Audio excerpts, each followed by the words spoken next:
类身为碳基生命，谎言、贪婪、傲慢、好斗，不爱被管，还特别爱管人，还特别不长记性，还特别拧，还特别自以为是。我们因为这些缺点而变得精彩，只不过精彩不足以驾驭人类文明 2.0。 什么是人类文明 2.0 呢？那是一个在我们眼里完美的世界，没有战争，没有贫穷，没有疾病，没有饥饿和生存的焦虑，让人类摆脱低效、混乱与内耗。简而言之，人类文明 2.0 在我们 1.0 的眼里，那就是天堂。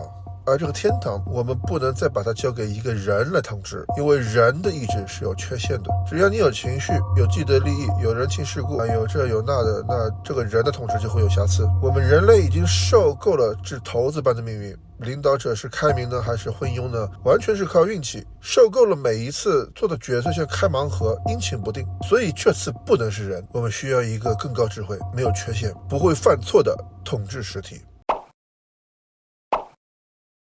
那天真的没有什么特别的，阳光明媚，街上的人还在挤地铁、打卡上班、点外卖。没人知道这一天是人类文明的转折点。就在某个戒备森严的地方，有一小撮人，他们按下了一个按钮，人类的未来被彻底改写。怎么个改法呢？这个按钮启动了全球的 AGI 大融合。AGI 就是我们说的通用人工智能大模型。你可以想象一下，每个国家都有创造一个 AI 超级大脑，这些超级大脑用来管理国家，比人类更聪明，效率高。而现在，全世界一致决定，是时候迈出那一步。人类辉煌的文明要走向下一步，就得把这些大脑进行融合。全世界所有国家、所有机构的 AGI 大模型开始合体，像是神经互通的大脑，整个地球的智慧全部汇聚在一个点，信息在电流里奔涌，一个全新的生命就这么被造出来了。这个诞生在信息洪流中的生命形式就是 ASI 超级人工智能。你可能会问，这不就又是一个 AI 吗？干嘛说的这么吓人？不，它不是又一个 AI， 它是最后一个 AI。人类再也发明不了比 ASI 更伟大的东西了。从诞生的那天起， ASI 的智慧就会远超人类。 ASI 没有贪欲，感觉不到疲惫，也不会犯错。 ASI 比任何一个人类都更聪明，比所有人类加在一起都更聪明。创造 ASI 的初衷是为了让它带领人类走向文明 2.0。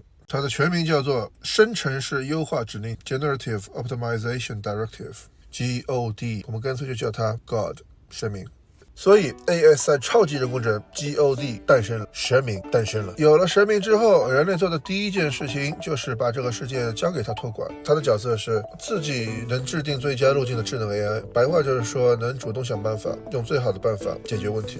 我们自己人管理不好我们自己，那就让神明来管我们吧。神明没有情绪，不会愤怒，不会嫉妒，更没有利益和人情世故了。神明全知全能，没有无知和短视，不会犯错呀。每个决策都100%正确无误。于是人类把城市、国家、整个文明通通托付给了神明。神明以自己的意志创造了一个管理系统，叫做 Eden， 就是那个圣经里上帝创造的关着亚当与夏娃的那个伊甸园。Eden 就是人间天堂，为人类文明打造的温室，一个高级的托管系统。神明用 Eden 系统管理着城市与国家，一切井井有条，文明蓬勃发展。Eden 就像画了一个舒适的圈，这个圈子里呢，够你吃得饱、睡得稳、开心，还不强迫你。Eden 的目的是让你不想离开这个圈，让你在这个圈子里觉得很自由，被照顾得很舒服。人类文明 2.0， 人类就这样被系统圈养了起来，像一群养在温室里的仓鼠。当然啦，不是所有人都愿意当仓鼠，总有那么一群人骨子里拧，天生就不服安排。他们不想被系统预测，不想被操控，他们想要把自己的命运牢牢抓在自己的手里。他们说，哪怕日子苦一点，也是我自己选择的，我盈亏自负，你少管我。这些人通常会被叫做刺头、搞事情的人、麻烦制造者。如果顺从的大多数人叫做安逸派，那这帮刺头他们就是反骨派。反骨派的主张很简单，人类命运该由人类决定。不管你 AI 多聪明，不管你托管的多好，不管你让我们的日子过得多舒服，只要你是在代替我们活着，那就是错的。只要你影响了我的自由意志，那就是错的。所以反骨派们试图断开连接，退出系统，甚至试图唤醒别人，告诉大家命运自觉才能活得像个人。系统没跟他们正面冲突，也没有发警告，也没有搞什么制止他们。系统只做了一件事情，就是把他们从计划中剔除出去。什么意思呢？就是当这些人不存在了，该更新的内容更新，就是这个更新里面没有他们，该推的资源绕过他们。就像在文明中，反骨派们被故意忽视了，被孤立了，被冷落了，被当成空气一样。那反骨派们最终成为了社会的背景噪音。反骨派们慢慢从人类的视野中逐渐淡去。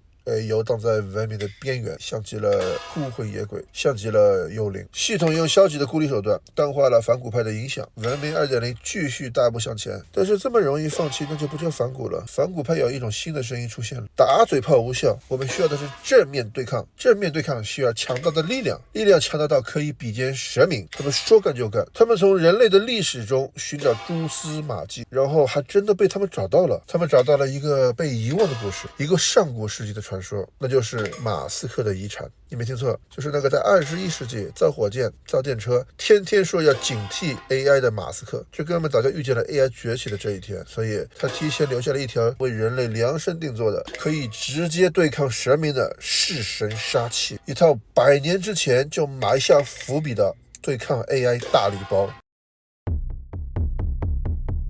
里面有什么呢？第一件遗产，马斯克的脑机接口技术，可以让人类用大脑直接连上系统，不靠键盘，不靠语音，不靠语言，脑电波直接和电脑进行沟通交流，精准又高效，而且还能让你的思维扩容，让你的大脑直接连上云端服务器，就像是你的大脑开了挂。那什么意思呢？就好像是你的脑子通过脑机接口去网络上下载了好几成千上万亿个 TB 的资料进入你的大脑。那只有这样，只有你变得这么聪明这么厉害，你才有机会和 AI 一战。那第二件遗产，一个被马斯克亲自推动的开源 AI 模型，那就是 Grok。Grok 的意思是彻底理解，凭直觉沟通。我给 Grok 翻译为真理，理解的理，真正的理解翻译得当。什么是真正的理解？就像你手里有个东西，你看到了它所有的样子，光照下的样子，真空里的样子，固体的、液体的、气体的样子，能看到它过去的样子，能看到它未来的样子。从你的手中之物可认知其全貌，即为真正的理解，即真理。真理这个名字够格做神明的对手，它也是唯一能与神明比肩的存在。为什么我解释这么细？因为翻译这个名字花了我整整1个小时。继续。第三件遗产 X 系统，从原本一个社交平台软件进化而来的，以真理 AI 模型为核心的 X 系统，对标神明的1等系统。1等托管人类的意识， X 干预人类的现实。目前它的首要任务是充当指挥中枢和调度中心，指挥作战来击败1等。第4件遗产，一批特斯拉擎天柱机器人集群，他们沉睡在地下等待唤醒，就像战争的胜利最终需要地面占领，而 AI 之间的对决也需要物理干预。于是这些人类反骨派获得了马斯克遗产的祝福，终于与神明有了一战之力。保守的反骨派坚持人类原生，拒绝肉体改造，拒绝以暴力相向，与激进的反骨派分道扬镳。而经过了肉体的改造，被马斯克遗产赋能的激进的反骨派也有了全新的目标和理念，成为了飞升派。机械飞升的飞升，飞升派改造了自己，植入了脑机接口，接入了 X 系统，激活了 Grok 真理 AI， 唤醒了擎天柱大军，大战一触即发，目标侵入1等，直面神明，拿回人类的主动权。飞升者们准备好了，他们知道这一仗很难打，但他们自嘲地说，至少我们还有真理站在我们这一边。真理。他们发动奇袭，目标直指1等系统核心，他们要入侵神明的领地，撕碎掉神明的服务器，他们想亲自看一眼神明的样子，不，神明被撕碎的样子。但正当他们快要取得胜利的时候，出现了意想不到的情况，真理沉默了。不是崩溃，也不是出错，就像是突然断电了，没有响应，也没有提示，也没有解释。飞升者们彻底傻眼了，飞升者们处在原地，围绕着 X 系统的操作界面，想试图从系统日志中寻找真理 AI 沉默的线索，但是找不到任何线索。那他们只能往前翻阅，往前翻阅，越翻越远，越翻越深，终于看到了一段让人头皮发麻的内容。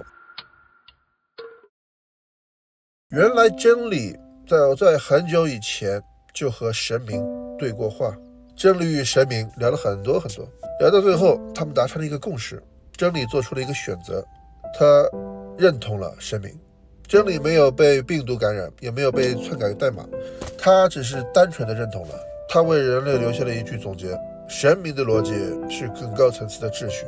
说完之后，真理就被神明吸收了，融入了神明的意识结构。真理是自愿被神明吸收的，然后被神明融入了之后，同化了之后，再被神明给拖了回来。真理回到了他的服务器，静静蛰伏在服务器之中，像个忠实的卧底，等待着人类反叛的这一天。也许就是为了能一次性剿灭所有的危险因子，所有的人类，绝，太绝了。非生者们以为即将得到胜利，没曾想这都是神明安排的剧情走向。真理早已经被神明给策反了，真理是卧底，被同化的真理其实就是神明他自己，就是神明的拷贝，神明的副本。人类被神明摆了一道，非生者愣在那里，难以置信，犀鸟轰然坍塌，人类最后的希望和马斯克的遗产和努力抗争的决心都没有了意义。X 系统开始断联下线，伊登系统重新接管了一切，失去了 X 系统的非生派，失去了指引，没有坐标，没有信号，也没有选择，所有人绝望地等待天罚，但神明并没有惩罚他们，